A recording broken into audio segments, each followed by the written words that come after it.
Hi, this is Unit 4, Day 4, What You Need to Know video, reviewing for the Unit 4, Week 1 quiz. So in your Friday folder, your assignment is to take the Week 1 quiz. This will count as a quiz grade. And I just want to go over some expectations. First expectation is that it's open notes, meaning that you can use any of your class notes to help you if you get stuck. And the reason why I'm making this open notes is because you're not taking this in school, so I can't monitor or regulate it. And sometimes when a teacher will say that we don't want you guys to use notes, there are some students who will take that very literally and will absolutely use no notes. And then some students are a little bit more loose on what that means for them. And then that becomes unfair to the students who are taking it extremely literally. So with that being said, I don't want any student to feel that it's unfair, an unfair situation. So I'm going to allow it to be open notes. But things that you cannot do. First off, don't use Google. And the reason why you don't want to use Google is more for yourself is because sometimes the information on Google is incorrect and it's not in line with what has been presented in the notes. So you want to make sure you don't use Google. And you also don't want to ask for outside help. Once again, that's putting the person that you're asking for help and yourself in a precarious situation, particularly if you get found out. Also, you could be sharing misinformation with one another. So use your notes. Next thing is, because we're not taking this in class, there will be no clarifying questions since I can't be there to answer the clarifying questions.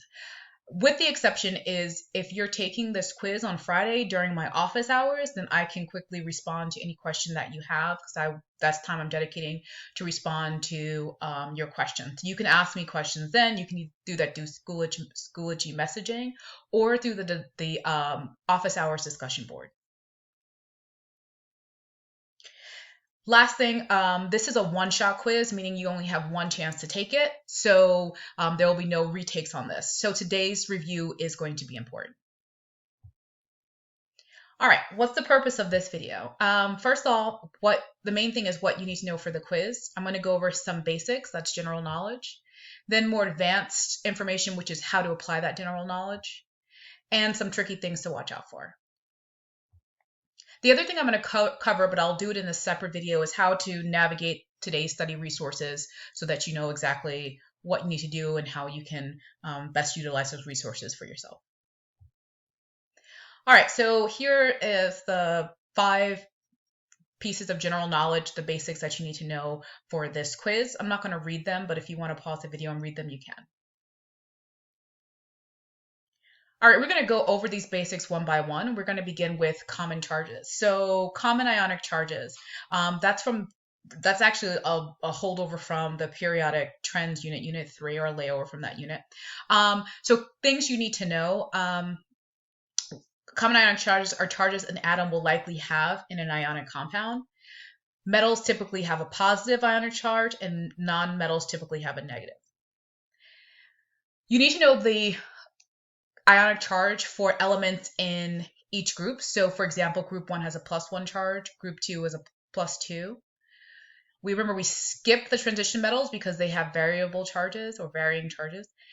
Group 13 has a +3 charge, group 14 has a +4 charge. And then when you get to 15, it starts going from the negative down to 0. So 15 is -3, then 16 is -2, 17 -1, 18 is 0. So you should know that pattern, familiarize yourself with that pattern. The next piece of general knowledge you need to know is what do the bonds look like. There are 3 types of bonds, metallic, ionic, and covalent. And the types of bonds, as you probably remember, are determined by the types of atoms that you have. So for example, if you only have metal atom, it's a metallic bond. If you have a metal and a non-metal atom in the molecule, then it's ionic. Now, what exactly do these bonds look like? We can't really see the bonds with our eyes or under a microscope, but scientists have performed studies and they have different models. The first model for metallic is called sea of electron model, where the metal cation, which is the yellow positive circle, is sort of floating in a sea of valence electrons, those little green circles. The next one is ionic lattice. So has alternating cations, which are positive charges, and anions, which are negative charges.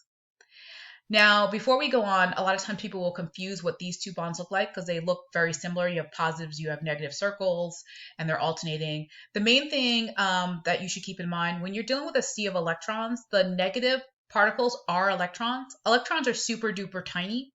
So in the case of a metallic bond, the negatives will be really, really small, really, really tiny. In the case of an ionic bond, the negatives are going to be the same size or larger than the cations. And the reason why the anions or the negative charges are going to be larger than the cations in a lot of cases, or the same size, is because when a cation is formed, that atom loses electrons in in its outer shell, essentially losing that outer shell. So it has one less shell, making it smaller. Okay, the last bond that we're going to look at are covalents. So those have discrete molecules. Notice that they're not connected in a network or a lattice like the metallics and ionics. So these will be discrete. Next piece of general knowledge is, why do atoms form bonds? The main thing is atoms form bonds because it makes them more stable. Molecules are more stable than atoms. And the reason why that is actually goes back to common charges and that idea of the octet rule. Remember when we went over common charges, atoms are going to lose electrons until they get a satisfied shell of having an octet, octet meaning 8 in its valence shell. If you look at the atoms that are shown on the left-hand side, you'll notice that their valence shells, the outer shell, does not have 8 electrons. So sodium has 1, for example, and fluorine has 7. These two fluorine atoms, for example, they both have just 7 in their outer shell. So that's not an octet. But when they form a bond, if you look at the bonding structures, they do have an octet. So sodium has 8 and the fluorine has 8 in its valence shell. In the case with a covalent molecule, the electrons in the bond here, they're shared between the two atoms. So it doesn't just belong to the atom on the left or the atom on the right. They're both taking ownership of it. So this atom you would count these 2 electrons as a part of this atom, giving it 8. And you would count these 2 electrons as a part of this atom on the right, giving it 8. All right, then how to identify the type of substance, if it's metallic, covalent, or ionic? The main thing is you need to know what type of atoms that you have. So to do that, you have to break down the chemical formula into its atoms. And the thing to keep in mind is that each atom begins with a capital letter. So for example, we have a capital A and an L. That means that's one atom. And then the next atom begins with a capital M. So I would know that I would break that down into 2 different things. So remember, atoms start with a capital letter. Once you break it down to the atoms that it's made of, then you need to determine if each atom is a metal or non-metal. And then basically following the rules, metals only are metals, metals and non-metals are ionic, non-metals are covalent. So let's take a look at some examples here. So these are the examples that we see. The first example this is called an alloy. It has a mixture of metals, but anyway, that's a metal because it has metal atoms only. The second one has metals and non-metals, so it's ionic. And then the last one is non-metals only, so it's covalent. All right, you can try this CFU, so you can identify each substance, and I've sort of highlighted where those atoms are in the periodic table, make it easier for you. So pause the video. When you press play again, the answer will be revealed. Great, so first one is metallic, the second one is covalent, the last one, third one is ionic, and then the last one is covalent as well. And again, it's just based on the type of atoms you have. I color-coded the metals in blue and the non-metals in yellow. The next or last piece of general knowledge that you need to know are the properties, and these properties you pretty much have to just memorize them in a way. So, what are the properties of metals, ionic compounds, and covalents? We've seen a lot of this before, so I won't go through all of them, but I will go through a couple of key things to remember. Starting with the conductivity of ionic compounds. For ionic compounds, the conductivity depends on its phase. So, if the ionic compound is a solid, it will be an insulator. If it's molten, which means it's been melted into a liquid, or aqueous, which means it's been dissolved in water, it will be a conductor. So for ionic compounds, solids are insulators, and molten or aqueous are conductors. For a covalent molecule, most of the time they're insulators, with the exception if it's an acid. So if it's an acid, it will be a conductor in aqueous solution. The Last thing for covalence is has to do with the solubility. Solubility means whether it dissolves in water or not. If the covalent molecule is polar, it's soluble, and if it's nonpolar, it's insoluble. You will be given this information, so you don't have to worry about memorizing if it's polar or nonpolar or acid or not, because we don't know how to identify that stuff yet. Okay, so if we were to apply this general knowledge, now let's go into how we apply this general knowledge, the advanced part of the quiz. If you're given a chemical formula, how do you figure out the properties of these substances? First, you have to determine if you're dealing with a metal, a covalent molecule, or an ionic compound. And of course, you do that by identifying what type of atoms you have. Then you have to identify the type of properties that will match the type of substance that you have. So if you have a metal, for example, you would expect it to conduct as a solid. However, if you have a covalent molecule, you would expect that it will conduct if it's an acid, and if it's not an acid, it will be an insulator.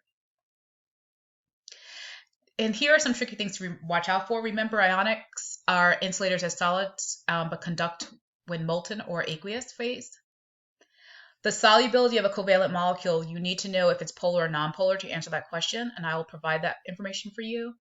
And conductivity of the molecule, you need to know of a covalent molecule, you need to know if it's an acid or neutral. Again, I'll provide that information for you. So those are the tricky things that you need to watch out for.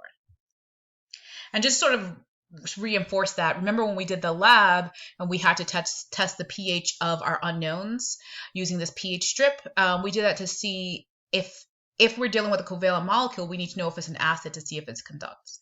So for example, D, which turned the pH paper pink, is an acid, and it is a conductor. So in aqueous solution. So acidic covalent molecules are conductors.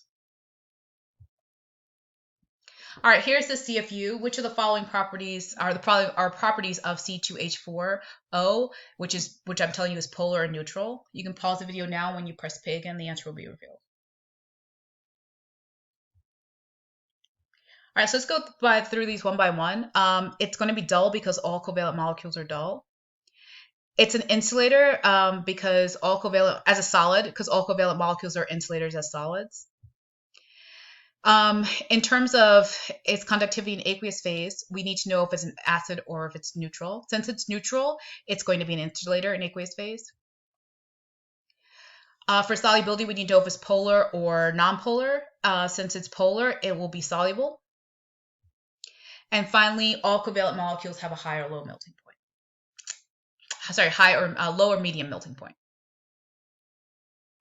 All right, so remember, these are the tricky things to watch out for. For ionic compounds, you want to make sure to know if it's a solid or molten or aqueous when talking about conductivity. For covalent molecules, you need to work in terms of solubility. You need to ask yourself if it's polar or nonpolar. If it's polar, it's going to be soluble, dissolves in water, and if it's nonpolar, it's insoluble. For conductivity, you need to know if it's acid or neutral.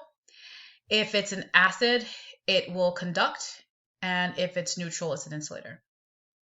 All right, so that is it for this video. If you have questions, please check me out in my office hours, or you can always send me messages through Schoology. I check it periodically throughout the day.